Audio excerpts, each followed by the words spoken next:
แล้วซ้ำมาไงนั่งไงอย่างแปะมัวเรียนนะแปะมัวเรียนบ้านมาแข่อย่างไม่อย่างไม่กันไอ้แปะมัวป้านั่งก็คลายเท้าคลายขมาเกยได้คลายเขาม็อบคลายโคตรสอบแล้วไม่ได้แปะมัวเคยเรียนสู้เลยสู้ละ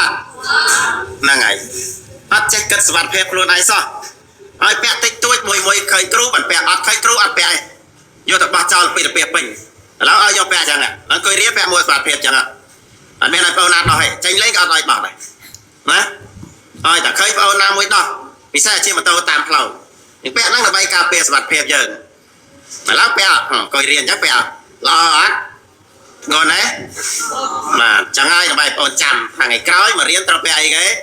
mua sập phê phê chỉ mà tao mà riêng nắng là pha đây mình bè mua sập phê mà riêng cứ bè mong coi riêng chẳng mà khai á mình chặt đấy thì mày ót bà ôn mình cho chặt bè nè bè kêu bè ôn mình bè nè là nó bè mong coi riêng chắc là oi sạt rồi là bài cà bè cái này mình cái bương thẹn lên cái bàn phòng đó mà bè chẳng ai mà mấy bà bè riêng thì có xăm đâu mà bà trong cái thao video mình níคือละอជាពិសេសគឺការវឹកហាត់ឲ្យក្មេងៗមានទម្លាប់ចេះពាក់មួកសុវត្ថិភាពព្រោះយើងបានឃើញថានៅតាមផ្លូវជាតិមួយចំនួនក៏ដូចជាអ្នកជិះមួយចំនួនហ្នឹងគឺប្រយអត់មានមួកទេហើយទាំងក្មេងទាំងចាស់តែបើសិនជាបង្កើតនៅទម្លាប់ឲ្យគាត់ចេះពាក់មួកតាំងពីក្មេងអញ្ចឹងល្អជាពិសេស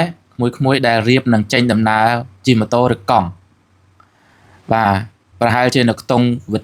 បឋមសិក្សាឬក៏អនុវិទ្យាល័យឬក៏វិទ្យាល័យក៏ដូចគ្នាអញ្ចឹងដែរបើសិនជាមិនទាន់ចេះពាក់មួកអ្នកខ្លះគាត់គិតថាពាក់មួកហ្នឹងវាបាត់សម្រស់គាត់បាត់មុខគាត់មានមុខស្អាតអញ្ចឹងណាអត់ទេនៅតែស្អាតដដែលទេ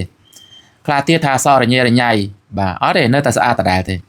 ពាក់មួកនេះវាការពារទាំងសុវត្ថិភាពក្បាលរបស់យើងការពារទាំងស្បែកមុខនេះមិនឲ្យមានស្ងួតខ្លាំងឆាប់ចាស់